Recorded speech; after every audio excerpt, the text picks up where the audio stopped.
আরোহী মিরাজের সম্পর্কে ফাটল ধরিয়েছে সাকিব। ও সো লেম প্রশ্ন, এই প্রশ্নের অ্যানসারই আমি করব না। সাকিব 10 10, হ্যাঁ। মিরাজ 5। আপনার ফোনে কি মিরাজের ফোন নাম্বারটি এখনো আছে কিনা? আছে। একটু জানতে চাই যে আপনার সঙ্গে তিনজন মানুষেরই কাজ হয়েছে প্র্যাঙ্কিং এ, সাকিব, শান্ত এবং মিরাজ।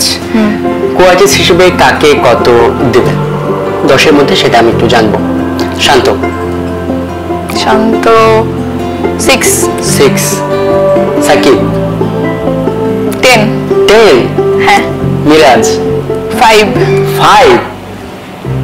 আমি কি একটু জানতে পারি যে আসলে দীর্ঘদিন কাজ করা মিরাজকে কেন এত কম দেওয়া হলো? আপনি শুধু মার্ক জাস্ট চাইছেন। এখন নতুন করে প্রশ্নটা আমার মধ্যে জাগলো, এই জন্য করলাম।